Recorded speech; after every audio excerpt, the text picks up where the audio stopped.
contrôle opérationnel de la Somaïr. André Kistelfanga, fallait-il s'y attendre au regard justement de l'enchaînement de ces événements, la suspension ou du moins le retrait tout d'abord du permis d'exploitation à Orano, l'entreprise qui revient derrière dans un bras de fer et qui suspend de façon unilatérale sa production. Là, l'État sort justement les gros moyens et décide de reprendre le contrôle opérationnel de la Somaïr. Une décision attendue également pour vous?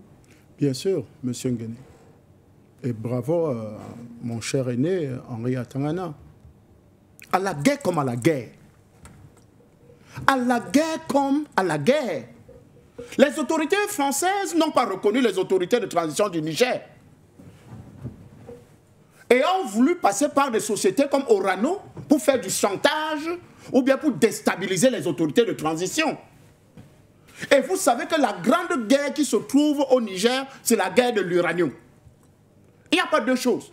Rappelez-vous, première des choses qu'il faut comprendre, le Niger est parmi les plus grands producteurs d'uranium dans le monde.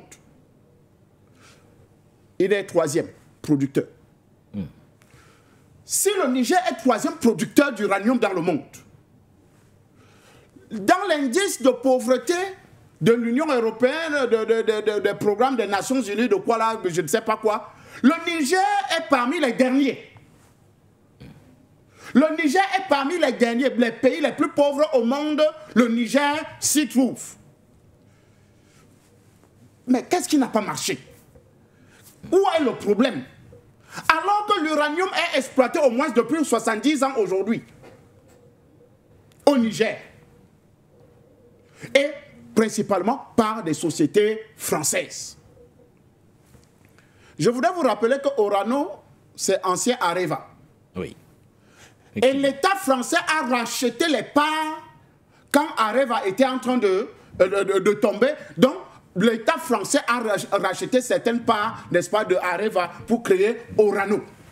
Donc, en réalité, Orano est une société française. Parce que détenant plus de 60% du capital de Soumaï. De la Somaï. De la Somaï, au Niger.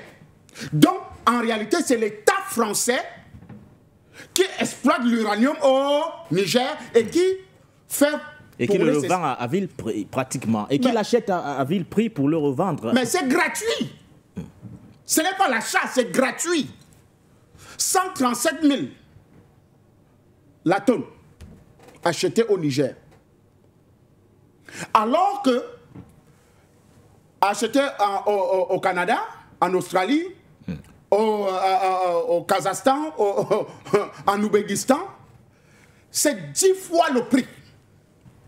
Mais au Niger, on le prend quasiment gratuitement. Et on vous dit que non, dans cette partie, la contrepartie que Orano donne, n'est-ce pas, les investissements faits par Orano, c'est-à-dire, ils creusent quelques puits dans un village, ils construisent un hôpital. D'ailleurs, ce qu'ils ne font même pas, parce que dans tout ça, il y a un cahier de charges à respecter. Et ce cahier de charges n'a jamais été respecté.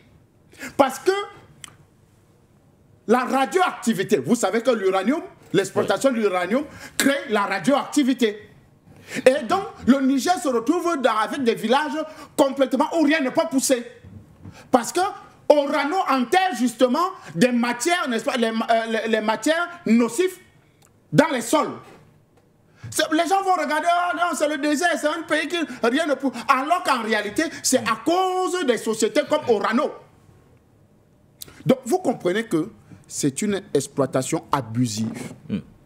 C'est une exploitation, n'est-ce pas, destructive, n'est-ce pas, de l'État nigérien. Et comme l'État français, dans sa logique, voulait protéger, n'est-ce pas, ces sous-préfets qu'il avait installés au niveau du Niger, c'est-à-dire M. Bazoum. Alors, il fallait passer par une société comme Orano pour essayer de déstabiliser les autorités de transition présentes, c'est-à-dire le général, n'est-ce pas, Abdourahmane Tchiani et ses hommes qui dirigent actuellement le Niger. Et donc, il fallait donc, ce n'est qu'une suite logique pour vous. Mais ce n'est qu'une suite logique, monsieur Nguéné. J'ai bien dit, j'ai commencé en disant à la guerre comme à la guerre. Mais, grand frère Atangana, vous avez pris un exemple simple. Les États-Unis décident de geler les comptes, n'est-ce pas, des Russes. Bon, comment se fait-il? Abramovich, président de Chelsea, a perdu le club comme ça, un job gratuit, sans rien. Parce qu'on a gelé les avoirs des ressortissants russes en Europe. Mais là, faut-il craindre un bras de fer, Henri Atangana, quand Orano dit dans son communiqué qu'il va épuiser toutes les voies de recours nécessaires. Dans quel pays?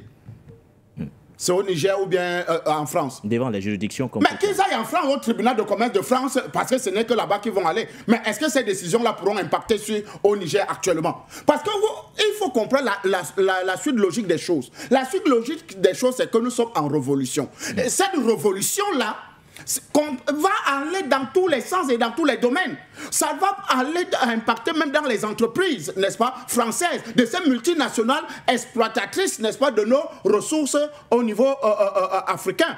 Parce que c'est ça aussi la révolution. La révolution ne peut pas laisser un pan comme celui-là, un pan très important. Comment on vous dit que l'indice de pauvreté dit que le Niger est avant-dernier pays le plus pauvre du monde, alors qu'il est fournisseur à 40%, n'est-ce pas, à l'État français. L'État français, ou bien la France tout entière, est illuminée à 40% grâce à l'uranium du Niger. Parce que sur 100 quelque chose de centrales nucléaires en France, 53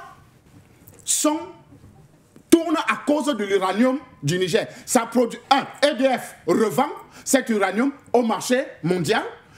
Ça produit de l'électricité, n'est-ce pas, de l'énergie, pour justement éclairer la France. La France est éclairée à 40% par l'uranium du Niger. Vous ne trouvez pas que c'est une aberration aujourd'hui, que le Niger n'a même pas une ampoule?